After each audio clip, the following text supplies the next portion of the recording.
Fortunately, I don't have any flashy animations to start off my presentation, but hope you guys enjoy.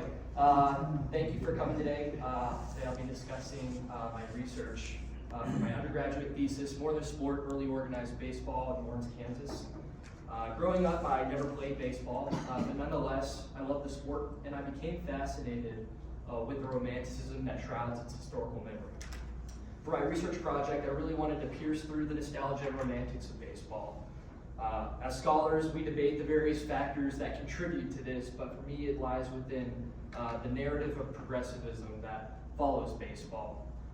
All fans of the national pastime are familiar with the story of Jackie Robinson and African-American players from the Negro Leagues. But what about James Toy and Native American integration? And why do we commonly play the sport on Sunday? This leads me to my research question. How did baseball move past the negative connotations that surrounded early sports in American society? So, I begin my paper looking at the first organized baseball clubs in Kansas that were formed shortly after the Civil War. Credited with starting the first 9 in Kansas was Colonel Thomas Moonlight.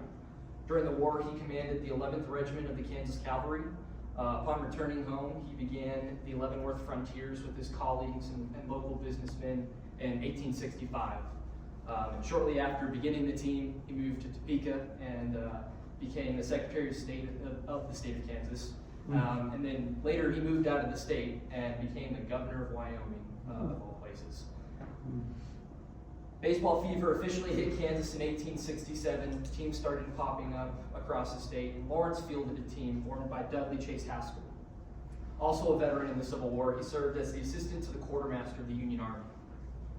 Afterwards, he returned home to Lawrence to his storefront where he sold shoes. He established the Lawrence Call Valleys, becoming the acting manager and captain of the team in its early years. And Haskell, too, turned to a political life after the war, serving in the Kansas State House of Representatives in 1873, 1875, and 1876, where he became Speaker of the House. Later that year, he was elected to the U.S. House of Representatives, where he also served as the chair for the Committee on Indian Affairs for the United States government. It's key to understand that the Kansas farmers weren't playing on these early baseball teams. It was the sport for the merchant and the upper class, who could afford to close up shop early for the day, or had their business partner take over as they pursued their recreational exploits. So on September 27, 1867, that year that all the teams started popping up, the Kansas State Fair Association held a baseball tournament in Bismarck Grove in Lawrence, Kansas, and awarded the victor the Silver Ball Trophy. 50 years after the tournament, there's a Lawrence newspaper that reflected back on the heroic efforts of Haskell and the Kaw Valleys against the Tupelians of Troy and the Leavenworth Frontiers during this tournament. At their induction ceremony this year, the Kansas Baseball Hall of Fame acknowledged the Leavenworth Frontiers to be the victors of this first state championship. However, the Frontiers didn't even play in the championship at all. It was these guys right here, the Kansas Universities, that challenged the Kaw Valleys, losing to them 75-35. For years, Lawrence papers gloated about their dominance of their team, and rightfully so. Few could challenge them, so they looked outside the state for stiffer competitions.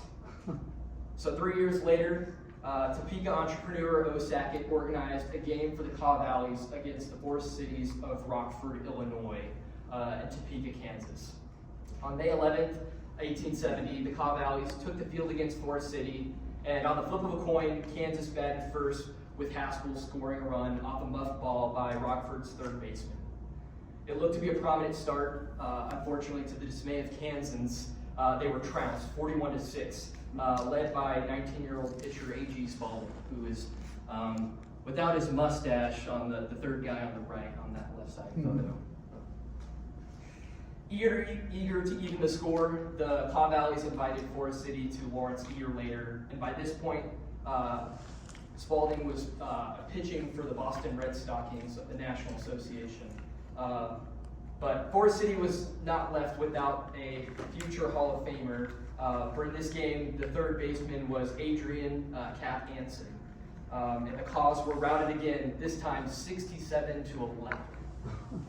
Tail between their legs, the Lawrence Baseball Club didn't work up the courage to play them again, or even look beyond the state lines for that matter. However, these games were important for drawing crowds, demonstrating that baseball was a legitimate recreational activity in the state of Kansas. For that Topeka game in 1870, more than 1,500 people attended, which is impressive participation for a city that had a total population of 6,000 at the time. In the following years, more teams began popping up in Lawrence. Lawyers, journalists, and plumbers alike began local teams competing against each other, but this didn't sit right with a certain population in Lawrence. By the 20th century, the Lawrence Daily Journal noted two distinct crowds. Those that lined the pews listening to their pastors, and those that packed the bleachers listening to the call of the umpire. The conflict between strict adherents to the Sabbath and the advocates of baseball had reached a boiling point. In 1907, Ernest J. Prather was arrested in Johnson County for organizing a game on Sunday. Convicted for disregarding the Kansas statutes of 1901, the Penal Code read as follows: every person who shall be convicted of horse racing, cockfighting, or playing cards or game of any kind on the first day of the week, commonly called Sunday, shall be deemed guilty of a misdemeanor and fined not exceeding $50. This case made its way all the way up to the Supreme Court, and in 1909, the justices unanimously overturned the ruling in Prather's favor. The decision delegitimized religious claims to ban baseball on Sunday on the grounds that baseball was a recreational activity that was moral of value and taught younger generations to be upstanding American citizens. The original court ruling was officially overturned on the language within the Penal Code and the ambiguity of what constituted a game. However, justices also weighed in with their own opinions, contending that it was also a sport promoting physical development for younger generations, something to be encouraged rather than penalized.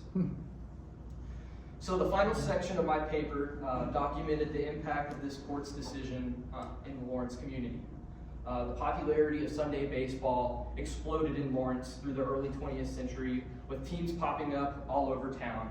In 1931, I found this at the Watkins History Museum. It was a photo of the employees of the Green Brothers hardware store that fielded a team in 1931.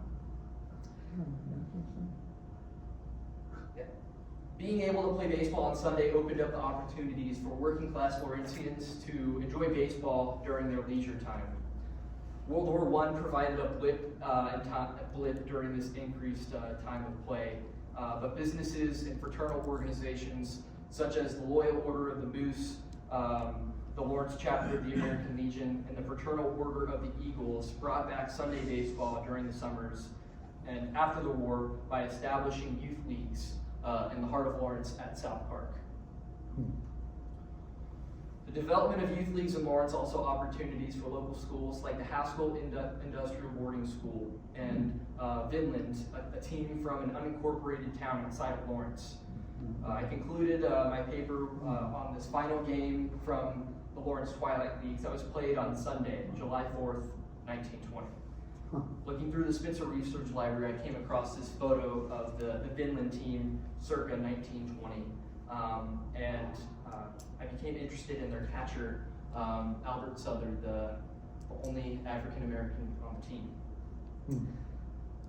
Although Vinland lost the game against the Lawrence American Legion, an integrated team playing in Lawrence on the 4th of July, and on Sunday no less, evoked powerful imagery of a narrative of progressivism that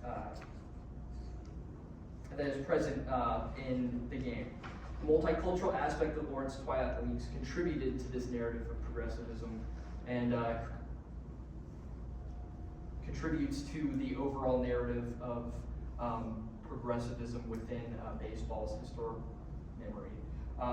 Baseball was legitimized in the Free State and all across the country as a sport that instilled American values that were attractive qualities to build within young Americans. And although not the direct motivations for legitimizing Sunday baseball, the impacts of this allowed for opportunities to normalize integration in American society, as seen in the Lawrence Twilight Leagues. These are some of the contextual elements of baseball's history that can contribute towards baseball's historic memory and being a vehicle for promoting social reform and challenging the trajectory of class, ideological affiliations, and race in American society. I want to conclude with reflecting a little bit on my paper. There's several key areas that I want to expand on in future work. This paper was quite limited by centering my narrative around white teams at the time. My paper presents a polished story of not quite addressing the caveats in baseball's narrative of progressivism. Firstly, I'm missing context from Lawrence baseball in the 80s and 90s. There were teams popping up playing on Sunday, and that's what also contributed to this building tension within the community. I also presented Native American and African American experiences as secondary actors to my larger narrative to kind of fit it. In my graduate work this year, they have become my focus, exploring the baseball program at Haskell and the black teams in Lawrence that began just 1 year after the Kaw Valleys were established in 1867. And finally, while baseball is primarily focused on men in American society, that doesn't mean that women were not also present.